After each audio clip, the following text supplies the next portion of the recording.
Bonjour à tout le monde. Aujourd'hui, c'est une journée vraiment froide. Je pense qu'on en venait vers la fin de janvier et on dirait que finalement le père hiver, quelque part comme ça, il se venge toujours. Vers la fin de janvier, très souvent, la fin de janvier, c'est très froid. Et naturellement, février aussi, ça devrait pas se démentir non plus. Mais voilà, ça veut dire que l'hiver tire à la fin en quelque sorte. Vous savez, j'ai deux dates importantes qu'on m'a appris. C'était une dame d'un certain âge, 80 quelques années, et c'était une dame italienne, une immigrée, je ne sais pas, des années 30, quelque chose de comme ça, elle et son mari. Et puis elle me disait qu'à la télévision, on parlait, à l'époque, la télévision c'était noir et blanc, puis il n'y avait pas beaucoup de choses finalement, mais ça parlait beaucoup de météo. Et la dame disait, oh, vous savez, il raconte tout le temps la météo, mais deux dates sont importantes. Il dit le 15 février et le 15 août. Ou, pourquoi ces deux dates sont importantes? C'est parce que le 15 février, elle dit, ben, le soleil est haut, et puis finalement, la température, les journées sont plus longues, et finalement, c'est comme si l'hiver tirait vers la fin. Donc, à partir du 15 février, même une tempête de neige n'est plus la même chose qu'une tempête de neige en janvier. Ensuite, le 15 août, ben, ça c'était personnel à elle, parce qu'elle aimait jaser avec sa voisine sur le perron de sa maison. Donc, la voisine avait son perron, la maison était près de l'autre, les deux maisons étaient près, puis ils jasaient le soir, mettons, comme à 8 heures du soir. Les deux femmes jasaient à l'extérieur, et c'était beau et tout ça.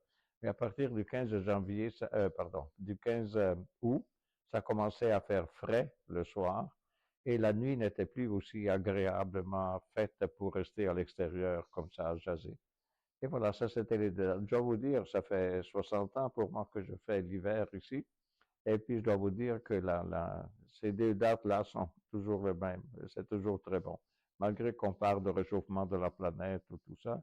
Et c'est vrai, le 15 février et le 15 août, ce sont deux dates, disons, importantes. Une fois qu'on a dit tout ça, de quoi on va parler aujourd'hui? On va parler de ce qu'on appelle le dead weight. Qu'est-ce que c'est là? En anglais, c'est ça. Mais ça veut dire, c'est la, je vais vous dire, on a une dette, et puis la dette, on continue à avoir la dette et à payer des intérêts. Donc, on a dit ça que c'est une dette morte. C'est-à-dire, on continue à payer au lieu de rembourser finalement la dette de façon à mettre fin à ces remboursements. Donc, on appelle ça donc la dette morte ou la dette deadweight.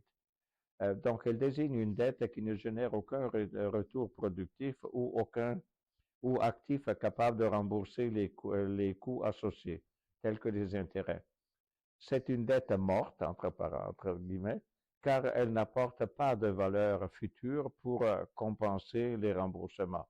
C'est-à-dire, on ne rembourse rien, on continue à payer des intérêts, on a la dette. C'est un emprunt sans création de revenus ou d'actifs et contraire à une dette productive qui finance des investissements rentables.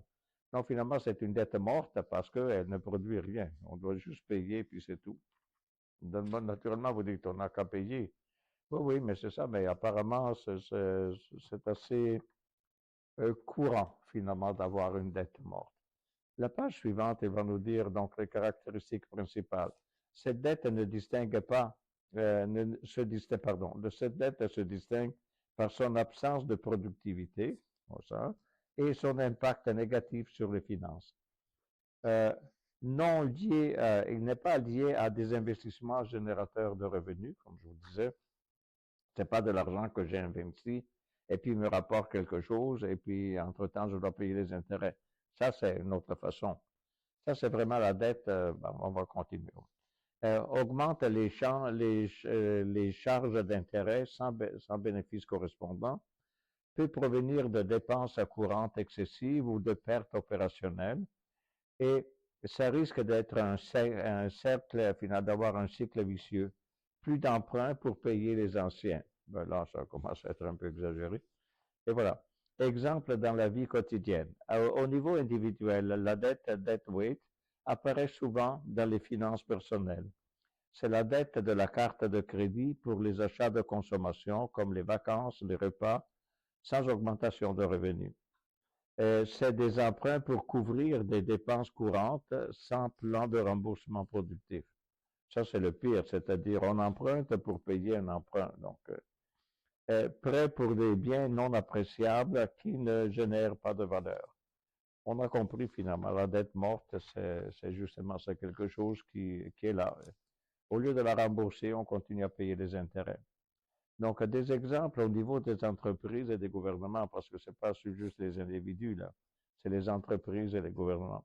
Cette dette peut affecter les organisations et les entités publiques de manière similaire. Pour les entreprises, emprunt pour couvrir des pertes opérationnelles sans nouveau projet rentable. Donc, les entreprises peuvent faire ça. Ensuite, au niveau public, dette pour des dépenses courantes ou urgentes sans investissement en infrastructures productives. Donc, ce n'est pas juste une question pour les individus, c'est les entreprises, c'est aussi le niveau public. Le résultat, c'est la réduction de la capacité à investir dans la croissance parce que justement, on doit payer des intérêts. Donc, ignorer la dette deadweight peut mener à des problèmes graves, mais elle peut être gérée. Naturellement, le gérer, ça veut dire payer finalement la dette.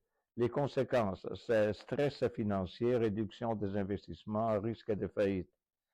La gestion, c'est la restructuration, le refinancement productif, la réduction des dépenses non essentielles. Finalement, il faut faire des sacrifices pour payer finalement la dette. Conseil, conseil au pluriel, prioriser des dettes productives et éviter les emprunts inutiles. La conclusion, la dette deadweight représente un risque majeur en économie et en finances personnelles. En la distinguant des dettes productives, on peut mieux gérer ses ressources pour une santé financière durable. C'est-à-dire, on peut avoir les deux formes de dette, une qui est productive et une qui ne l'est pas. Mais celle qui ne l'est pas, là, il faut l'éliminer le plus tôt possible. Donc, reconnaître tôt pour éviter les pièges et finalement favoriser les investissements intelligents. Et voilà, ça c'était la conclusion sur tout ça. Mais avant de conclure, je dois vous dire, dans la vidéo, vous trouverez aussi finalement des pages qui concernent les cours qu'on donne. On va donner les prochains qu'on va donner. Nous, on le fait depuis peut-être, moi je le fais peut-être depuis 50 ans, de donner des conférences. On les appelle conférences, mais en réalité, c'est des cours proprement dit, structurés comme un cours, dans lequel finalement on aide les investisseurs à devenir autonomes. Donc, le premier qu'on va offrir, il s'appelle les indispensables outils de la bourse. Ça va se donner à partir du mercredi 4 février. Ce sont 5 soirées dans lesquelles on introduit finalement tous les outils de bourse. Et donc, à notre avis, pour ceux qui commencent à s'intéresser à la bourse ou même ceux qui sont connaissants, soi-disant, mais autodidactes, et ça, c'est un cours dans lequel on couvre toute la gamme des produits qui sont offerts. Donc, voici, donc vous savez, le calendrier, il est là, dans ce cahier, et vous trouverez finalement aussi, enfin, toutes les conditions pour s'abonner et pour suivre. Les cours se donnent en ligne, et donc, finalement, juste vous restez confortablement chez vous, et puis ça se fait par Zoom. Et puis voilà, et c'est tout pour aujourd'hui. Donc, bonne fin de semaine.